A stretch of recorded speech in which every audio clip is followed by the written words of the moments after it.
Greetings from the Idiot Box, where we explore the good, the bad, and the wacky. I'm Allison Lips. Rob Cates is joining us today. He worked behind the scenes in television for 35 years. Rob is a huge fan of television, especially late night.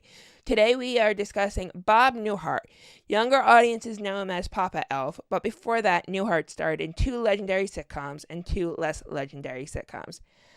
Hi, Rob. Bob Newhart was actually your idea, so thank you for suggesting that. Yeah, hello. Thank you very much. I just decided that on a podcast about the history of television that we should talk about Bob Newhart because you look at his career and everything that he did, and he was just so pivotal in the history of television.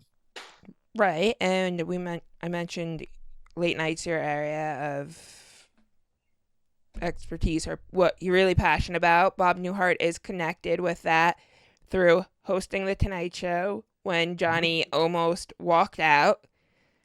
Yeah. You look at it, the history of that, and it's incredible. Bob Newhart guest hosted for Johnny Carson 87 times.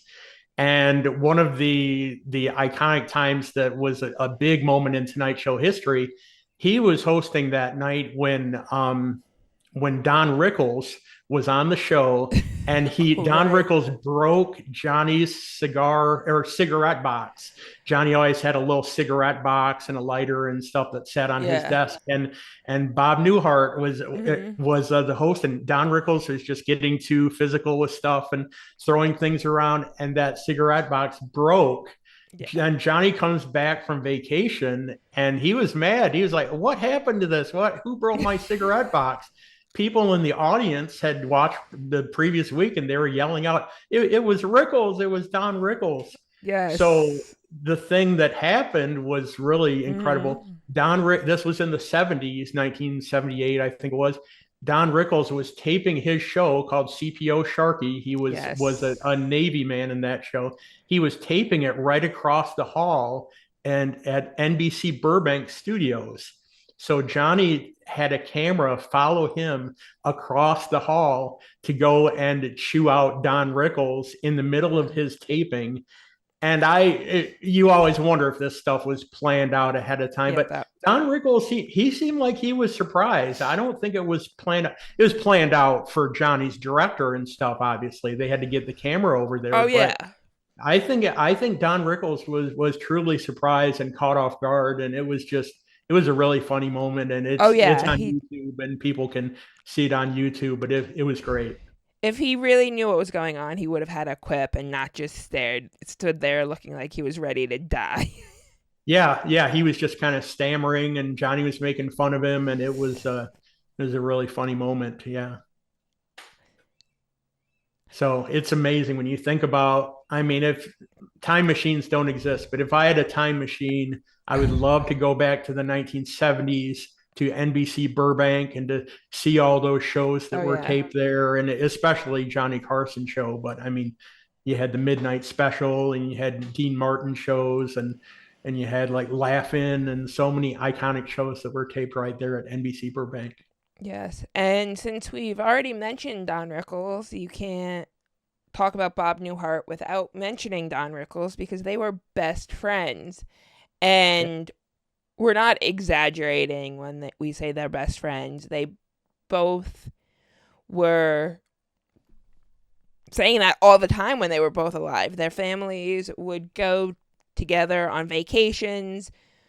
Bob's kids would call Don Rickles Uncle Don and his wife Aunt Barbara, and the Rickles children Aunt Ginny and Uncle Bob, and that's just how they were, which a lot of people find surprising because their comedic personas are so different.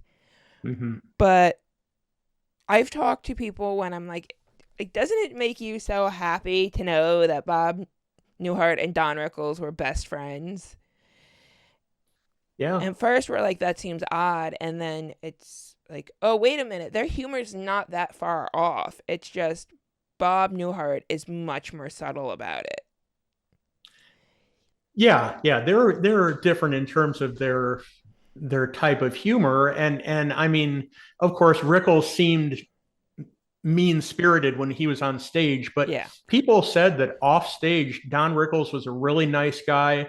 He was a sensitive guy. He didn't want to hurt people's feelings. No.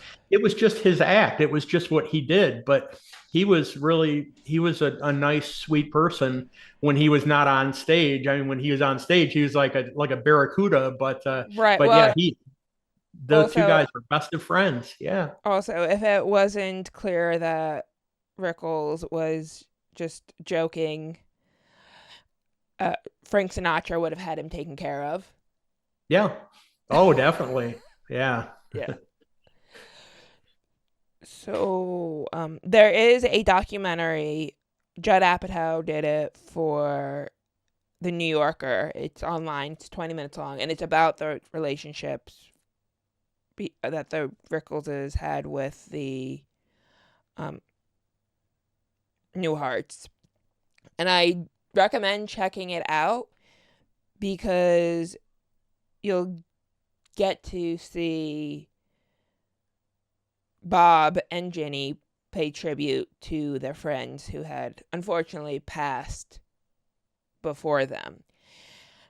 And you got to see how they were friends for 60 years, if not more.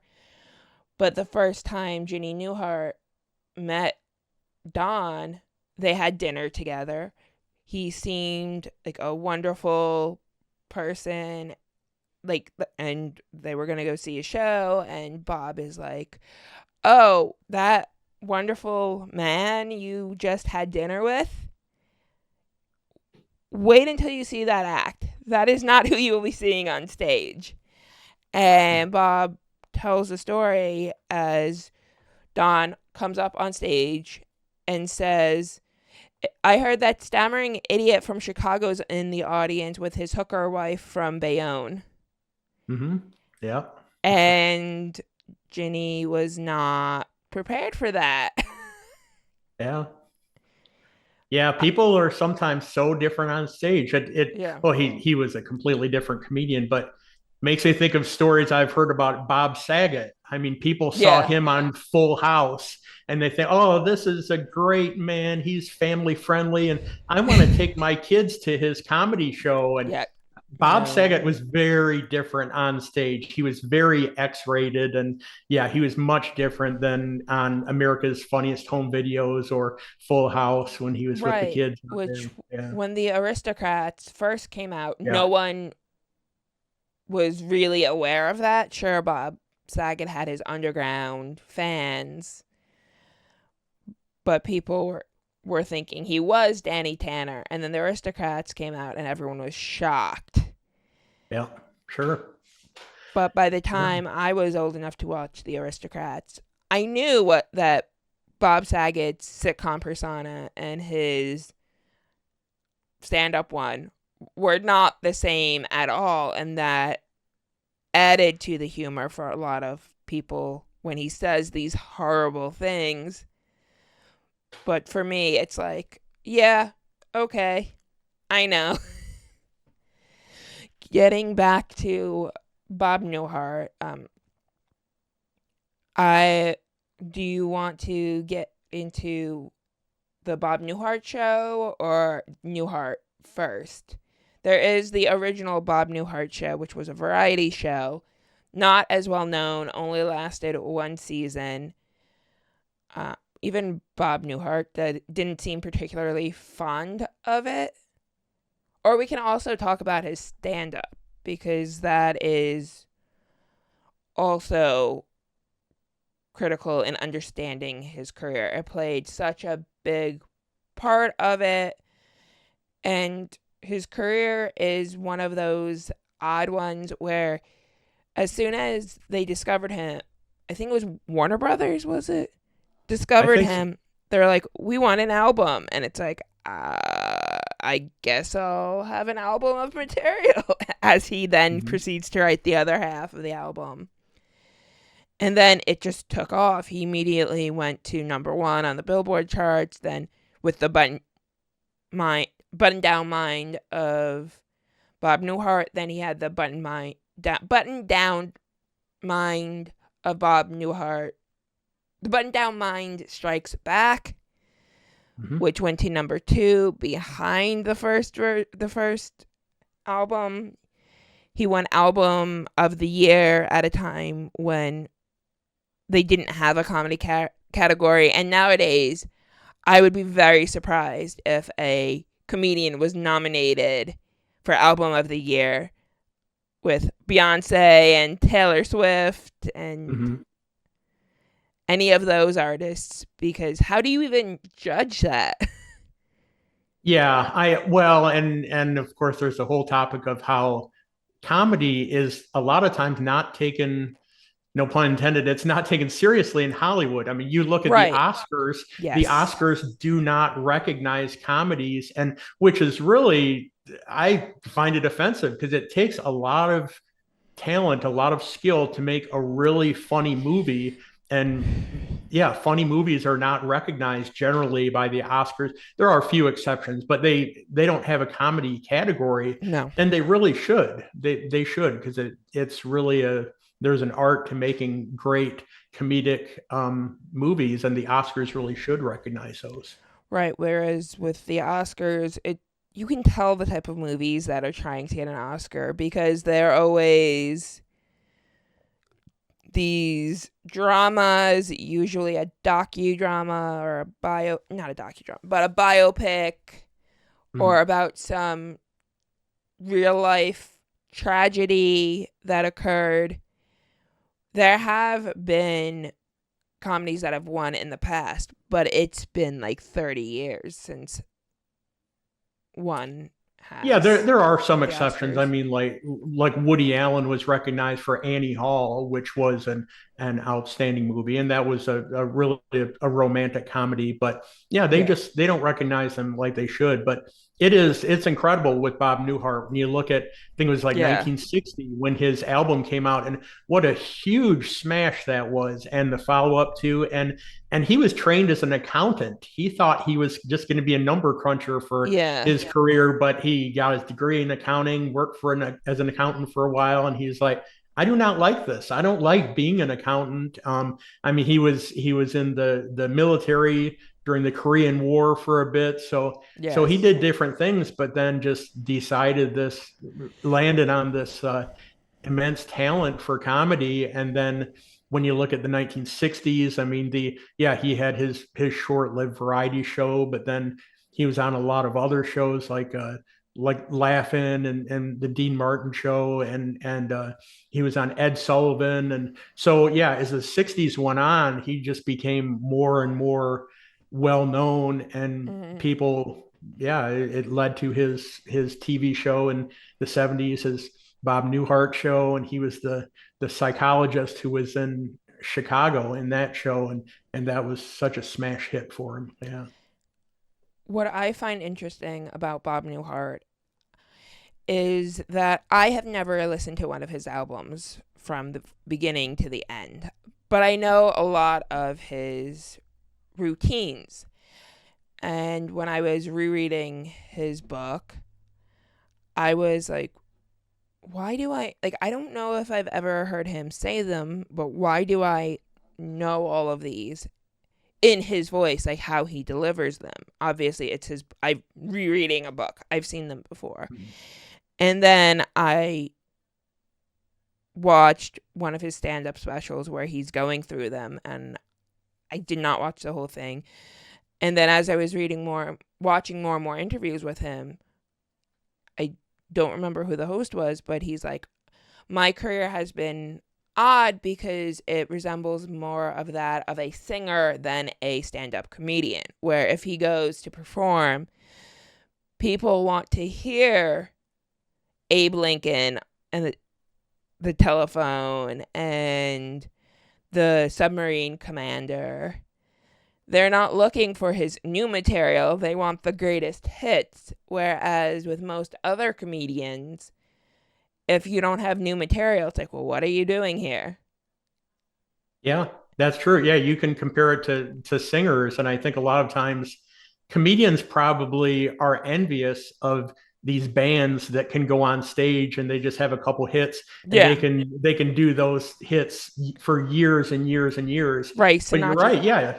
Usually If it's different Sinatra with doesn't sing comics. My Way, you want your Yeah, money back. yeah, sure, yeah. So when he pointed that out, I'm like, oh, that actually makes sense now, because most comedians have bits that people know and quote. Like George Carlin has the 7 words you can't say on television, 7 dirty Mhm. words, whatever you want to call it, which he's always performed various versions of that before he passed. But it wasn't quite the same as with Bob Newhart, where, yeah, he may make adjustments, he may read the audience, like the driving instructor. Mhm. He has updated it for the time, or he did what, but in really interesting, funny ways. Do you know about how he did that? No, I don't think so. No. Okay, so I'll continue. So with the driving instructor, it's up very of its time in the intro, but I don't find that it is like actually sexist. So in the driving school, it is a man instructor and a lady driver. Okay, 1960s women drivers. We get what's implied. But over time, people would groan when he's like, lady driver. And he's like, okay, like, I know that didn't age well. And he's like, I can do that, or I can change it to a Chinese driver. Mhm. Not doing the voice, but then he, makes the bit more offensive, and then everyone's now cool with the lady driver. Mhm. Which, when I was watching him actually do that, I'm like, that actually feels something like Don Rickles would have either suggested or done on stage, where it's like, just make it more offensive so you win them over to the original idea, which was dated, but it wasn't, the jokes weren't like, oh, this is a woman. Ha ha ha. It's like, okay, this is just a really bad driver. Mhm. And I am gendering the people so that you can tell the difference between them because they don't have names. Oh, wait, Mhm. it's Mrs. Selnick, I believe. So they do have names, but it doesn't really matter Mhm. for the context. Yeah, well, and I know that he did a lot of comedy bits where he was on the phone, and Yes. so obviously you just heard one side of the Yep. conversation, and so then it's him reacting to what the person is saying on the other end of the line, and so then it makes sense that when he had his Bob Newhart show where he was Yes. the psychologist in Chicago. The opening credits, it begins with a shot of him answering the phone saying hello. Yes. So that's just a reference to his phone bits that he did in stand-up comedy. Yeah. Yeah, and that continued into Newhart as well, where it's people trying to make reservations at the inn. Yeah. Yeah. I blanking on the name of the actual inn in Newhart. Did it have a name, I or don't they just kept well, referring to? I think it had a name. It was in the state of Vermont, but Right. I can't recall the name of it. No. Oh, was it the Stratford? I think Thank maybe you. the Yes, it Stratford is the Inn. Yeah. Stratford Inn Okay. in Yeah. Stratford, Vermont. Vermont. Yeah.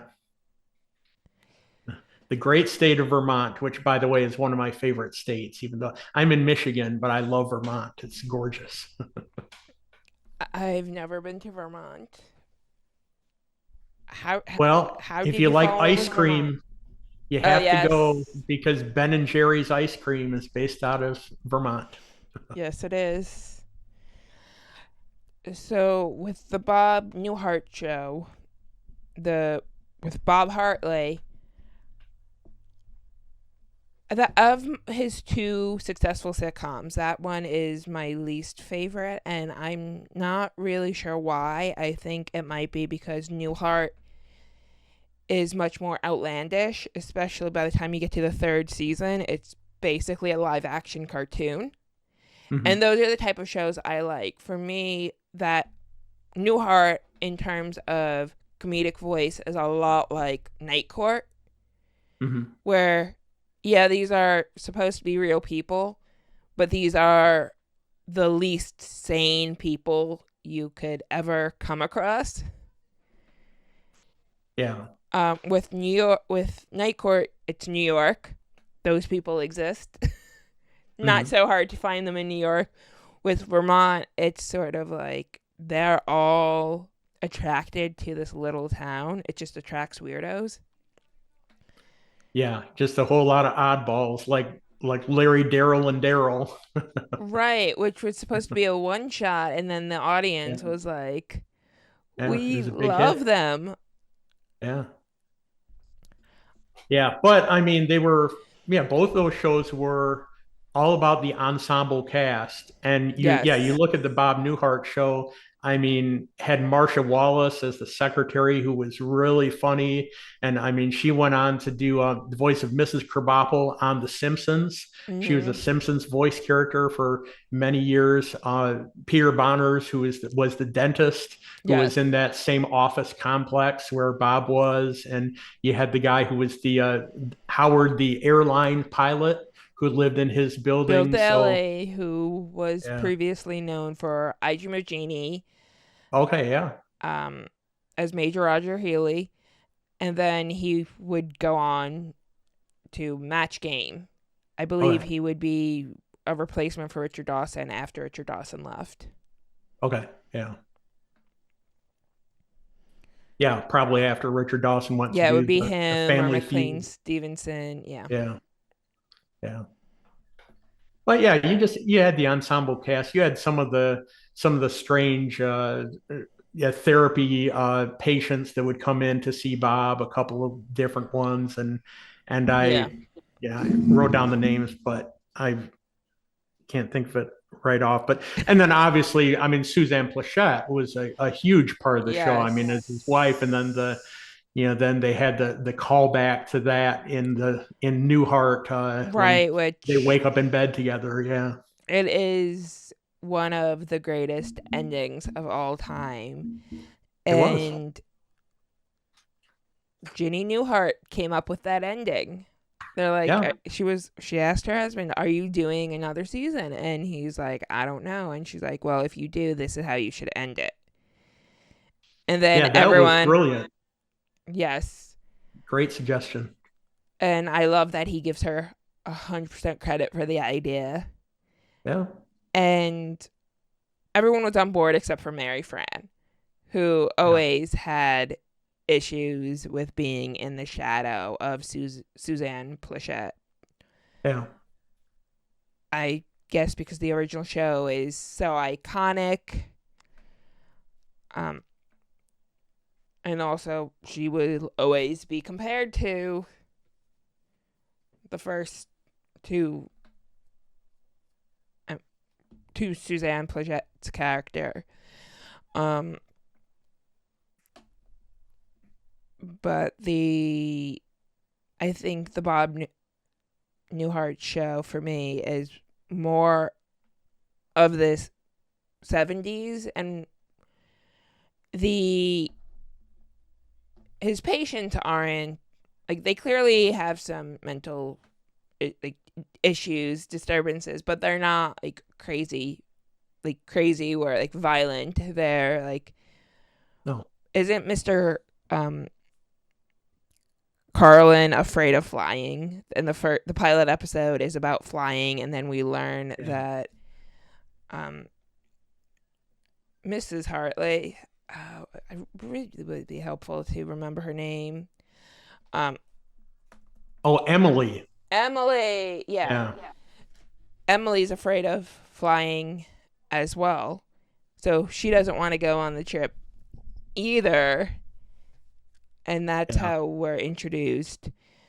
Um, and I've been rewatching or getting through the first season because this was a show where if there was nothing on, I would put it on. It wasn't a show that I'm like, oh, it's in reruns, I gotta go watch it. Like with Newhart, I have seen most of Newhart. It is a show that I could rewatch. It's not I don't tend to rewatch any show unless it's one of those things I can put it on and just turn off my brain, and it's the next 4 hours of Big Bang Theory or whatever, and I'm half asleep. Mm-hmm. But it is a show that I could watch, and there are episodes because at the time I was going through it, for some reason, Amazon had certain episodes from certain seasons, but not full seasons available to watch through Amazon Prime. So I could purchase the seasons, Mm-hmm. but I could only watch like 12 episodes of a 24 episode season. Mm-hmm. With no rhyme or reason. Well, I know with the Bob Newhart show, there was, you mentioned Mr. Carlin, and then Mr. Peterson was another guy who was one of his patients who appeared quite a bit. And when I was taking notes on it, I realized that actually Howard Hessman appeared in 6 episodes of the Bob Newhart show. And then he was Johnny Fever on WKRP in Cincinnati, and he was on Head of the Class. Mm-hmm. And then it's interesting to realize that Howard Hessman, if you go back before Bob Newhart, he was a writer on the Smothers Brothers Comedy Hour, and that had an all-star lineup of writers because Steve Martin was a writer on there, and so was Bob Einstein, who went on to be Super Dave Osborne. So and Rob Reiner as well. Yeah, a great lineup of writers. So no wonder that was a successful show. And of course, I mean, the Smothers Brothers were funny, and they contributed to the writing of that too. But I always find it interesting to see, Howard Hessman did that, and then he went on to really be much more of a bigger, well-known person with WKRP and Head of the Class. Yes. I'm just going from the Smothers Brothers to Bob Newhart to WKRP to Head of the Class is quite a journey. I'm just trying to let that sink in. It is. And I always find it impressive when you have some of these people that are, I mean, everybody wants to be a star in one TV show, and a lot of people don't get a chance to do that. But then you have people like Bob Newhart who are a big star in several TV shows. I mean, you even look at the later in life, being on The Big Bang Theory and being on Young Sheldon, and he wasn't the star, but he had prominent roles on those. And apparently he was only on like 4 episodes, which I thought it was much more than that because Professor Proton and Arthur Jeffries are such huge parts of those shows. Mm-hmm. I don't know if it's just the number of times it's mentioned, because then Professor Proton and Will Wheaton storylines come together, and that the Will Wheaton thing is throughout most of the series. Or if it's just, Bob Newhart in Jedi robes is very memorable. Mm-hmm. Oh, yeah. Yeah. So, I mean, it's like the Professor Proton was like Bill Nye the Science Guy for those shows.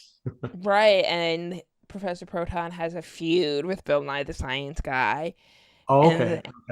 In this show. And then my favorite scene from Big Bang Theory is Arthur Jeffries is sitting in Sheldon and Leonard's apartment. He finds out that Penny is Leonard's girlfriend, which, of course, like, how'd that happen? Mm-hmm. And he clearly finds Penny hot. Mm-hmm. So he starts asking her, like, you have any single grandmothers. Yeah. And she's like, no, she's married. And he's like, happily? And she's like, eh. Hmm. And Yeah. then he's just like, the look on his face is like, there's hope. Yeah. Yeah, and of course, I mean, you've mentioned Bob Newhart with Elf with Will Mm-hmm. Ferrell. I mean, he was really known for that too, and that really Yeah. exposed him to an audience of people who may not have known him from his previous work. Right. It's sort of like how um, Don Rickles had Mr. Potato Head in Toy Story. Yeah, sure. Yeah, and maybe people who were, yeah, they learned about him from that, and then they looked into Mm-hmm. his career more and looked into his previous things that he had done. Yeah, I think both of those are how a lot of people in my generation learned about those two. Unless they had parents who were like, we're watching this rerun right now. And then you learn about them from whatever show they did and that made them famous or that they became known for.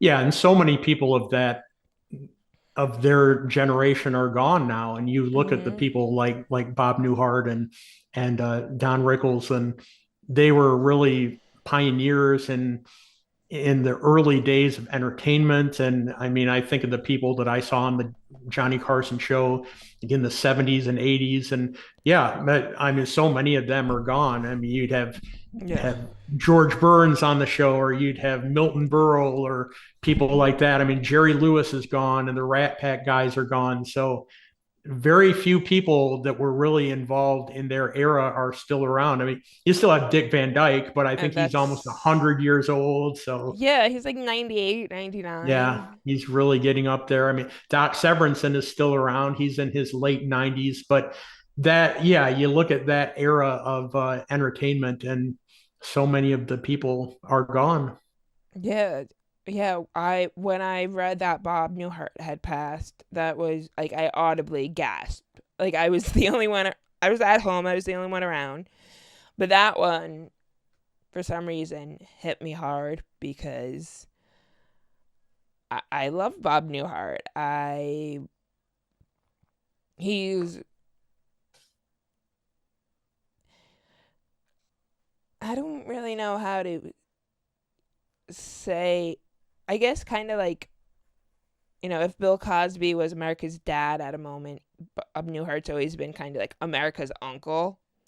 Hmm. Only nothing bad came out about Bob Newhart where we're like, we now hate Bob Newhart. Whereas with Bill Cosby, there are a lot of questionable things that understandably we're now like, Yeah. we're not sure we're comfortable with that. Yeah, it's much different. Yeah, Bob Newhart really he didn't have any scandals. You didn't hear No. anything bad about Bob He Newhart. He left his was wife, really, his children, and Don Knotts. I mean, yeah, yeah, he was pretty much squeaky clean, I think. Yeah. And we felt like we knew him. That's the thing. When you yeah. see somebody on these shows so much, and yeah, you just really feel like you know that person. So it did hit people hard, I think, when Bob Newhart died. Yeah. And what there? Oh, the roasts because he did a few Dean Martin roasts. Hmm. He was there for the one of Don Rickles, which he goes up to the dais. Well, he's on the dais. He goes up to the lectern and he starts giving his thing, like his comments about Rickles, which um Bob Newhart later said like roasts were not in his nature, Hmm. Yeah. which is sort of like interesting choice of friends. Yeah. Um, but I think he liked that people were able to do that, especially when it didn't come across especially when it was the furthest thing from mean spirited. Because we all know, like, if you were not insulted by Don Rickles, you should be offended. Hmm. Yeah. If he doesn't say something horribly offensive to your face, he may not actually like you. Yeah. Oh, it was an honor to have him Yes. make fun of you, definitely. And yeah, Newhart was close with Rickles. And as you mentioned, Rickles was close with the Rat Pack guys and Frank and Sammy and Dean. So yeah, there's that whole connection there. So Bob Newhart probably, I mean, because of his association with Rickles, he probably knew the Rat Pack guys pretty well. And Yeah. you picture all those guys hanging out, but I don't know if they really did. But he probably knew the Rat Pack guys, and the Rat Pack guys were all on Johnny Carson's show a lot. So, and then Yeah. Newhart would be filling in for I Johnny and think he probably was interviewing in those that guys. I think he was in that circle, but he doesn't strike me as the type of person who would want to be in that scene. Mhm. And Bob Newhart, based on what I've seen in interviews, did not like Vegas. He would play Vegas, but he did not like Vegas. That was not Mhm. what he enjoyed. He one time when he was with Rickles, Frank Sinatra invited himself to dinner with them. And Mhm. one, I don't remember which one it was, but it was either Rickles. I think it was Rickles who's like, great, now I'm at the point in my career where I have to figure out how not to have dinner with Frank Sinatra, Yeah, sure. which I would say nice problem to have, but it is also Frank Sinatra. Yeah, yeah. How do you say no to somebody like that? Right. Um, I mean, they said that Frank Sinatra was one of the few people that Johnny Carson was actually intimidated by. And Johnny Carson wasn't intimidated by a lot of stars, but yeah, Frank was on a different level. well, when you're friends with a bunch of guys who have vendettas against kneecaps, Yeah. people will be intimidated. Well, I mean, there were the allegations of Frank Sinatra and his ties to the mafia. But, frankly, I mean, everybody knew the mafia guys when you look at like the 1940s, 50s, Yeah. 60s, because they owned all of the venues. They Yeah. owned the venues in Las Vegas and in New York. They owned the Copacabana in New York and the Sands. Those were owned by the Italian mafia guys because they Right. had a lot of money. They had the opportunity to get into entertainment. There was a Yeah. lot of And money to be made. And so they knew him. I mean, Jerry Lewis knew all of the mafia guys too, but Jerry was not. There weren't allegations against him, no, and there but I wasn't with don't Dean know. Martin either. No, And Dean Martin is also Italian, so I don't know why it stuck with yeah, Frank.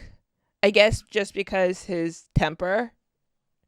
yeah. Well, these mafia guys, they were their bosses because they owned Yeah. the club. So yeah, if you're performing at a club in Vegas, you're going to have interaction with these guys because they were your supervisor. So yeah, Sammy Davis Jr. knew them and Yeah. Joey Bishop and all those guys. Yes. Going back to the roast, what Bob Newhart was saying about Don Rickles was like, he's my best friend, which that says about my ability to make friends. Hmm. Yeah. Um, so it's yeah, and I don't know why those two they appeared on a lot of talk shows, but I don't think they ever worked together aside from an appearance on each other's shows. No, I don't think so. No. But Uh, it's crazy to think that they took vacations together. They were really close. unless that was a conscious decision not to work together in that manner. Like I would Mhm. have watched that sitcom. Like Yeah. it doesn't even matter what that sitcom was about. I'd just watch it. Yeah. Because And yeah, Don Rickles had his ups and downs and he tried several sitcoms, but none yeah, of them lasted very long. And Johnny Carson used to make fun of him because of that, because yes, he CPO would get his jokes Sharky was the canceled a lot. highlight of Yeah. that. Yeah. But yeah, you have to wonder about Bob Newhart if he ever invited Don to be on any of his shows. I don't know if he did. I believe he was on Newhart. Okay. Yeah. He did make one or two appearances, but he wasn't a regular like Tom Poston was. Yeah. Um, but that also brings us to Bob, which aired from 1992 to 1993. It was 33 episodes. Bob Newhart starred as Bob McKay. He was a cartoonist. Didn't last very long. And then we had George and Leo from 1997, 1998. That was 22 episodes. He starred as George Studi. George is actually Bob Newhart's first name. So, continuing Bob Newhart's tradition of having his name in the title of every show he stars in. And George and Leo was with Judd Hirsch, which is another sitcom person where I'm like, why didn't that last? Yeah. Like Bob Newhart, Judd Hirsch, two sitcom you look at legends. Judd Hirsch, all the success with Taxi. Like those two as in-laws. They're very different, known for very different characters. But it was canceled because of low ratings. I want to go and watch it and see. Also keep in mind that low ratings at the time is like 9-10 million people watching, whereas now we'd all be like, those ratings are great. Like, they're not fantastic because we don't see fantastic anymore, but 9 million people watching, that's a hit. Yeah, it'd be a huge hit these days. Yeah, because everything is so fragmented. You just have a million choices out there. And I know I saw that. Yeah, the show Bob only lasted for 33 episodes, and George and Leo was only 22 episodes. Right. And the Bob Newhart Show, which the sitcom, I probably don't have to differentiate, but I am just for accuracy's sake. That was 6 seasons from 1972 to 1978. Yeah. And I believe that was ended by choice. Yeah, there's 142 episodes. That wasn't the network saying, like, we want to cancel it. Though both times Bob Newhart tried to get out of his contract on the two shows that he's best known for. Okay. Yeah. Because of things going on that he didn't like. You had mentioned that, Bob and as well as George and Leo are on YouTube. So, I need to check those out. Yeah. I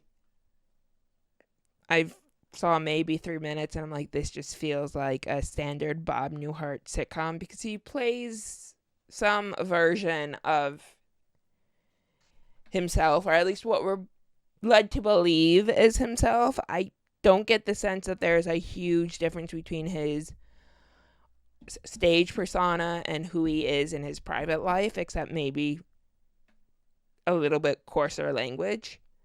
Because I shouldn't even be doing this. There are things he's like, like saltier language in private and things like the jokes that he would never tell on stage that someone else might. Like, he's not going to be doing Lenny Bruce's act. No. He couldn't do Lenny Bruce's act. But he's also not one of those comedians who looks at someone doing that act and is like, oh, you're using those words because you can't create an actual joke and people will laugh at profanity. It's like, that's your act. You're using those words for a purpose. Or, like, that's part of who you are, who your stand-up persona is. So he's not one of those, like, he's not judging people based on their material, unless, I'm sure if someone said something really horrible, he'd be like, that's not okay. But someone like Rickles, where it's like, I'm making fun of everyone equally because I love people. And you can see in the audience of Rickles shows, it's black people, white people, Asian people, Jewish people, Puerto Rican, like everyone is in there in the audience, and he walks up to people and he reads them. And like if it's someone who's Asian, he'll guess like, "Oh, you're Japanese," and it's like, "No, Vietnamese," or whatever. And then he goes off into his joke about the war, or whatever. Again, not repeating them because it's very of its time, and he gets to say them because that was his thing. Yeah, so is there anything else you want to add? Because there is so much that we it's interesting sometimes to think about the connections between different shows, because you look at that show Bob, and I said it was only 33 episodes. He played a cartoonist on that show, and I was trying to think, are there any other shows where you had the main character in a TV show playing a cartoonist? And I think the only other one that I could think of was Too Close for Comfort, which had Ed Knight, and he was a cartoonist. He drew a character called Cosmic Cow, and yes, so and I was getting those two shows not so much mixed up, but I'm like, who does what exactly? Yeah. And I couldn't think of Too Close for Comfort, so thank you for that.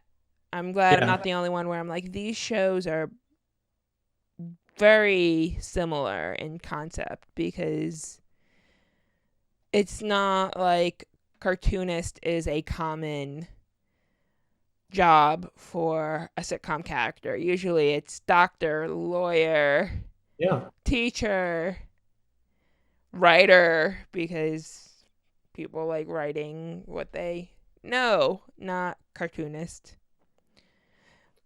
Well, and when you think about Newhart and Tom Poston, had a big role on that. George Utley, the handyman. I found out that Jerry Van Dyke, who is known for that colossal flop, My Mother the Car, and also the brother of Dick Van Dyke, he auditioned for the role of George Utley. He didn't get it. Tom Poston got it, but and that's why we have Coach. Yeah, definitely. Yeah, George. Jerry Van Dyke was known for Coach. Yeah. So I don't know. I'm just being a TV geek. I like finding out little bits of information like that, and just little pieces of trivia. And when you think about Newhart, also had Peter Scolari in it, and in the early '80s he was doing bosom buddies with Tom Hanks. Right, and Peter Scolari wasn't in the show until the third or the fourth season. The show got much better when he got cast as Michael. Newhart's one of those shows where as it got more and more ridiculous, it got better. Yeah. Which is why the ending worked so well, where it's like the show got so weird. And it wasn't a time when we were like, oh, yeah, so this is all going to be a dream. It's like, oh, that was actually clever. Like, whereas now we would see that coming from a mile away. And you'd said it, that absurdist humor, it was kind of like Night Court. Yeah, just the over-the-top absurdist, really weird character. You had that in Newhart much more than you did in the Bob Newhart Show. Right, because the Bob Newhart Show was also trying to be sensitive to the fact that some of these people have real issues. Yeah, sure. They're on the less severe side of things, because not being able to go on a plane it affects his life, but that's not a threat to his life. But it's still, for some people, fear of heights is a real problem. It's not like with Newhart, we're gonna feel bad about the poor little rich girl who's now trying to figure out how to do laundry at an inn that she works at for some reason because her parents cut her off.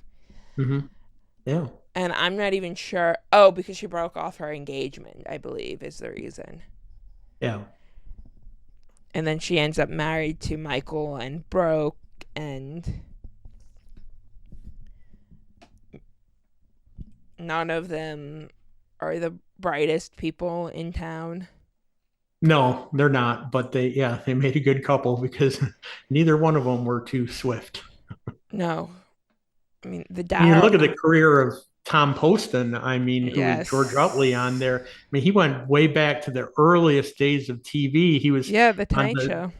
Steve Allen Plymouth show is one that I looked up. The Phil Silver show, Get Smart, Alice.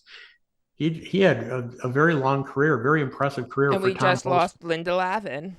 Yeah, yeah, did. Yeah, she was really good in Alice. Yeah. Yeah.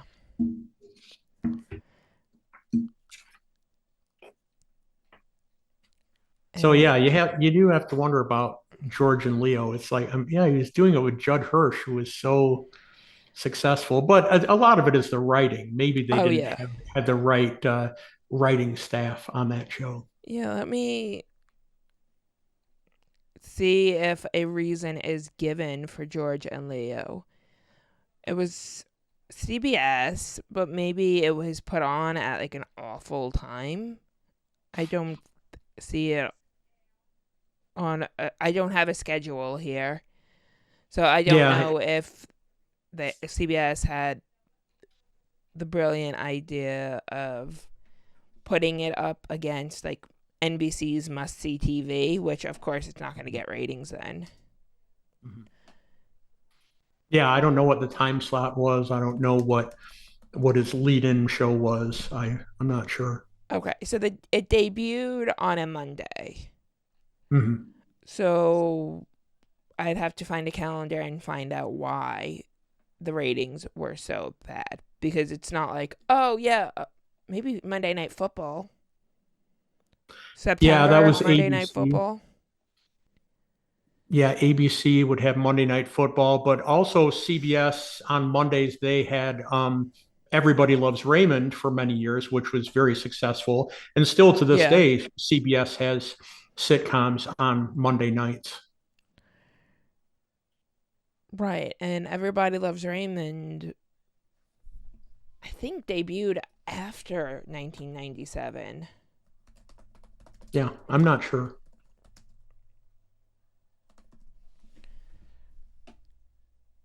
1996 to May 16th, 2005. So Oh, September 13th, 1996. So yeah, it looks like they would have been on for a season together yeah. if they were both on Monday nights. I'm not familiar with how successful Loves Raymond was initially, if it took some time to find its footing, or if everyone's like, we love Ray Romano. Like, I know Mhm. he was a stand up, people knew who he was, that's why he got a show, that's why Letterman Yeah, produced it as part of Worldwide Pants. yeah. But there's that would be interesting to go back and find out what exactly happened here. On paper, it looks great. Uh, we'll see the writing. Maybe, those two, their styles just clashed because Taxi and anything Bob Newhart's ever been in are very different. Hmm. Taxi's a much rougher show around the edges than Bob Newhart is in anything. Yeah. If you like, even like Newhart stand up routines, they're like 8-minute stories a piece, and you Hmm. have to listen to the entire thing. They're not nowadays comedians who tell stories tell a bunch of little jokes Hmm. throughout the story, whereas Bob Newhart doesn't really do that. You have to pay attention to his face, his gestures, how he's holding things, which are funny, but it's not because he's actually saying jokes, unless it's something that would naturally come across in a conversation between these two people who clearly don't like each other, or one's a little dense and the other one's, you know, like Hmm. Yeah, Newhart was not known for like rapid fire jokes. He wasn't like No. somebody like Rodney Dangerfield who would just do one-liners after Yeah. another. And Newhart was really, I mean, we talked about Bill Cosby earlier. Bill Cosby was another one who would tell the stories and you had to be locked into them. And yeah, Cosby Yes. and Newhart were similar in certain ways as far as their Yes. comedic styles. Yes. That might be why, when it comes to their sitcoms, I was like, that's really the only comparison I can think of. And it's not one I love to make at this point, Mhm. but it is something where just because Bill Cosby did things, or allegedly did things, that doesn't erase his place in TV history, because that was the biggest show for NBC at one time. And then it was the biggest show in syndication until it was removed from the air due to the allegations and the trial. Yeah, I mean, I was a huge fan. I mean, I was of the generation where Yeah. yeah, every Thursday night I was in high school and watching must see TV. It was Bill Cosby. It was Michael J. Fox with Family Ties, which I love too. I still love to this day. I mean, it was Cheers and Night Mm-hmm. Court, and then you need the drama at 10 o'clock. So you had L.A. Law. So yeah, that NBC must see TV lineup was just killer. It was Right. outstanding. All the ones that I saw 15 years later, Nick at Night and TV Land, were. Yeah. Yeah, and the Cosby Show was so well written and man, what a good cast and Yeah. it was so entertaining. But yeah, I don't have any desire to watch it anymore. Yeah, because of the allegations against Bill Cosby, Right. And it's I one of have those. no interest in that.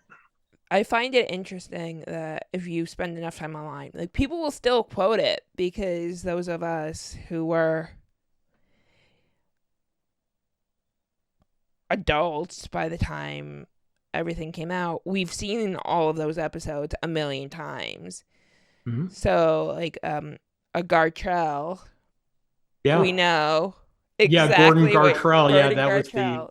Like, yeah we know the exactly. clothing Oh, designer. Yep, yeah. Theo was wearing that shirt that was made by him. Yeah, yeah, and then Denise is like, I can make it, and no, she can't. yeah.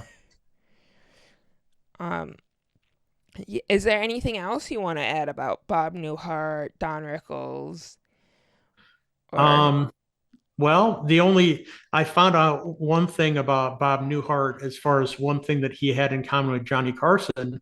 They okay, were of the same generation and they had two of the same comedy icons that they really looked up to, and that was Jack Benny as well as Fred Allen. And there were some similarities there between their comedic style. Fred Allen was known more for his radio work. He did some work yeah, in TV, but he was really popular with his radio show like in the 1940s. My dad talked about yeah, listening to the Fred Allen show and yeah, Jack Benny was successful in radio, but then had much more success in television than Fred Allen did. But right. yeah, it's just interesting that Johnny looked up to those people too. With Fred Allen, it's his TV work.